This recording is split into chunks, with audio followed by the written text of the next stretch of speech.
কথাগুলো যত বেশি মনোযোগ দিয়া এবং চুপচাপ শুনব, আশা করি কথাগুলো দিলে গাঁথতে পারে।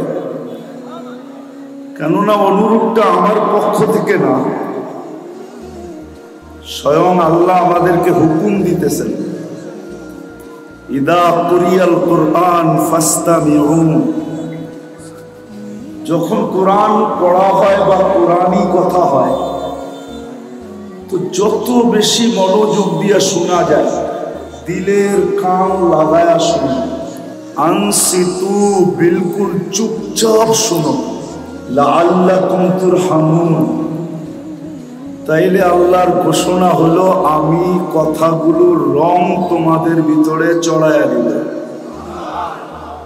বুঝেন রং? আপনারা মনে হয় বুঝবেন না, যুবকরা বুঝবে ভালো। কেননা 14 তারিখে ফুল কিনে দুই জিনিস দেখা, রঙও দেখে আবার গ্রানও দেখে। কিন্তু গ্রান যদি নাও থাকলো, কমসে কম রং যেন থাকে। কেননা যদি রঙও নাই গ্রানও নাই, আর এটা নিয়ে যদি গেল, তো I.ইউ লিখবে তো বড় দূরের কথা, দূরের থেকেই জুতা দেখাবে, জুতা। ঠিক না? এই জন্য আল্লাহ বলে, যত বেশি ধ্যান দিবে আর নিঝুম হবে, তো আমি তোমাদের দিলের ভিতরে দ্বীনি কথা, কোরআনের কথার রং বসায় দিব। রং তখন আমাদের ভিতরে রং লাগবে। রাগ হয়ে যায় না, কথা কিন্তু শুরু হয়ে গেল। আমরা মুসলমান বটে, কিন্তু ইসলামের রং আমাদের ভিতরে নাই। উম্মতে মুহাম্মদি বটে, রাসূলুল্লাহ সাল্লাল্লাহু আলাইহি ওয়াসাল্লামের উম্মত বটে, কিন্তু নবীর আদর্শ আমাদের ভিতরে নাই। প্রমাণ দিতেছি, নবীর আদর্শ যদি থাকতো, তাহলে শাহরাস্তির যুবকরা কেন নেটে দেখা চুল কাটতো? জিজ্ঞাসা করেন এবার ঈদে কয়জন নেটে দেখা চুল কাটছে? নেটে দেখা মানে নেট থেকে ডিজাইন নিছে, তারপরে সেলুনে গেছে, 50 টাকার চুল 500 টাকা 4 ঘন্টা সিরিয়াল দিয়া কাটাইছে। কি ভুল বললাম না? রাগ হয়ে যাবে? নবীর আদর্শ যদি থাকতো, তাইলে তো এই নবীর আদর্শ মতো কাটতো 50 টাকা দিয়া, 350 টাকা দিয়া শাহরাস্তিতে মিষ্টি কিনতো, আর রাস্তায় যাকে পাইতো তাকেই দিত। সে যদি বলতো কিসের মিষ্টি, বলতো চুল কাটার মিষ্টি, চুল কাটার।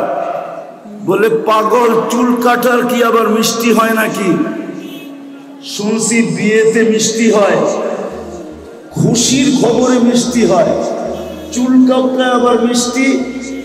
তুমি বুঝবে না, নবীর আদর্শ মতে চুল কাটছি, প্রত্যেকটা চুলের বদলায় সওয়াব পাইছি।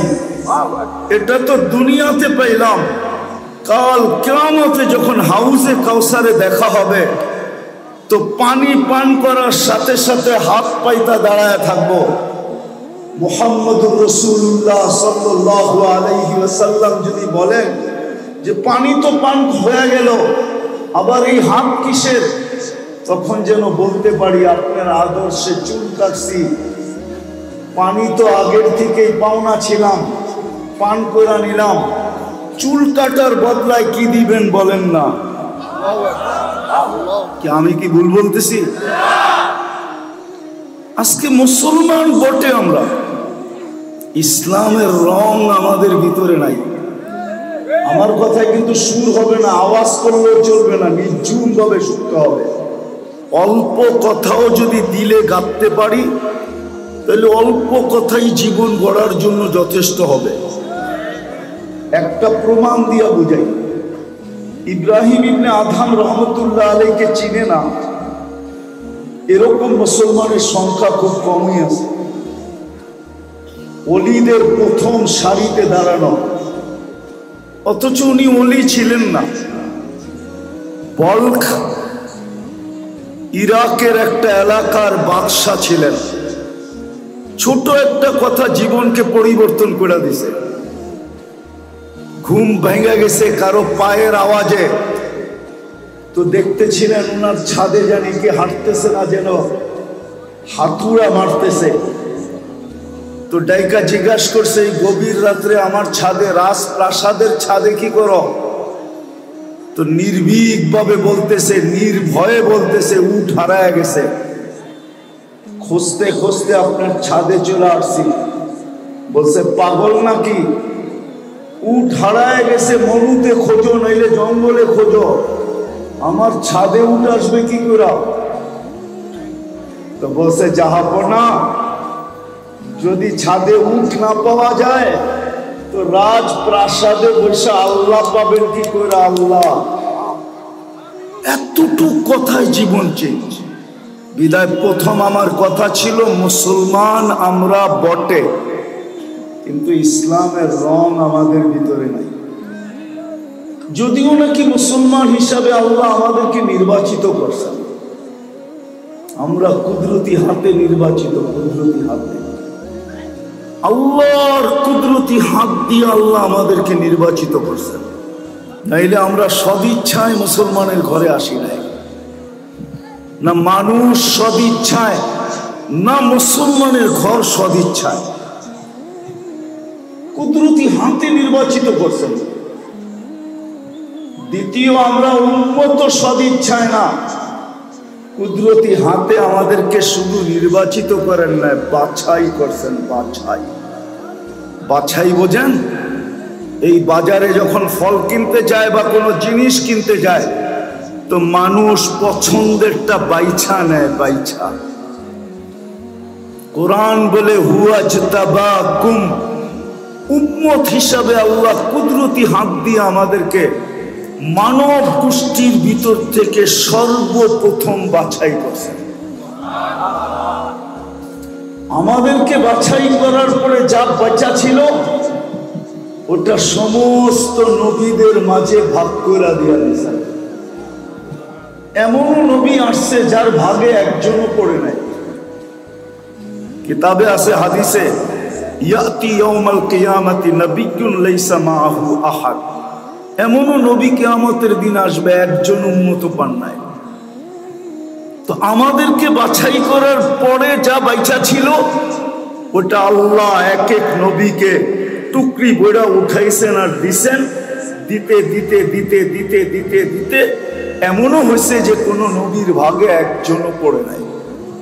কিন্তু আমাদের বাছাই পড়ে আল্লাহ উম্মতে মুহাম্মদী হিসাবে আমাদেরকে শুধু সিলেকশন করেন নাই, কুদরতি হাতে বাছাইও করছেন। আবার শুধু বাছাইও করেন নাই, বাছাই করার পরে আল্লাহ আমাদের উপরে মনোগ্রাম আর স্টিকারও লাগায় দিয়েছেন, অথবা বলতে পারেন মুকুট লাগায় দিয়েছেন। কুনতুম খায়রা উম্মাহ, তোমাদের চেয়ে উত্তম কোন উম্মত আমি তৈরি করি নাই। আমার তো বন বলে ধারণা, আমার ধারণা, বলবো, বলেই ফেলবো। আমার তো মনে হয় এই উম্মতকে আল্লাহ দুনিয়াতে পাঠাইতেও চাইছিলেন না। কি পাঠাইতো চাইছিলেন না? বলবেন তাহলে কেন দুনিয়া আসলাম? এটারও একটা কারণ আছে। কেননা কিয়ামতের দিন আমাদেরকে আল্লাহ সাক্ষী হিসাবে নিজের পাশে স্টেজে দাঁড় করাবে। শুহাদা আলান নাস, কিয়ামতের দিন আমরা সমগ্র উম্মতের উপরে সাক্ষী হিসাবে আল্লাহর পক্ষে, আল্লাহর পাশে দাঁড়াবে। কিন্তু যদি দুনিয়ায় না আসতাম তাহলে সমস্ত উম্মতরা বলতো এরা তো দুনিয়াই দেখে নাই, আমাদের বিরুদ্ধে সাক্ষী দেয় তো দেয় কি করে? এই জন্য আল্লাহ বলে তোমাদেরকে পাঠাইলাম, খালি একটু পাড়ায়া চলে আসবা। পাড়ায়া কি? পাড়ায়া বোঝেন না? মাঝে মাঝে বন্ধুকে বলে না, কোন আত্মীয় স্বজন বুজুর্গকে বলে, হযরত আমার বাড়ির সামনে দিয়ে যাবেন, আমার বাড়িটা একটু পাও রাখা যাবে। আল্লাহ আমাদেরকে পাও রাখার জন্য পাঠাইছেন, নাইলে আমাদেরকে 60-70 বছর বয়স কেন দিতেন? অন্য উম্মতকে তো 1000 বছর বয়স দিছেন, আমাদেরকে তো শুধু 60-70 বছর বয়স দিছেন। আবার 60-70 দিয়েও আল্লাহ ভাবতেছেন মনে হয় পারানের জন্য বেশি সময় দিয়া দিছি, তো আল্লাহ 2 পর্বে আবার কমায়ও দিছেন, যে যতদিন পর্যন্ত তুমি প্রাপ্ত বয়স্ক না হবে এই সময়টা তোমার বিরুদ্ধে যাবে না, পক্ষে যাবে। বিরুদ্ধে কলম উঠানো থাকবে, নিষ্পাপের খাতায় লেখা হবে। 15 বছর রইল, আর কত? 60 হইলে 45, ঠিক না? তারপরও ভাবতেছেন মনে হয় পারানের জন্য এটাও বেশি হয়ে গেছে। তো আল্লাহ বলে যতক্ষণ 24 ঘন্টায় ঘুমায়া থাকবে, 24 ঘন্টায় যতক্ষণ ঘুমায়া থাকবে অতক্ষণ জীবন তোমার বিরুদ্ধে যাবে না, কলম তোমার বিরুদ্ধে লিখবে না। আমরা কলমকে উঠায় রাখবো। রুফিয়াল কলম নাইম হাত্তা ইয়াস্তাইকিজ,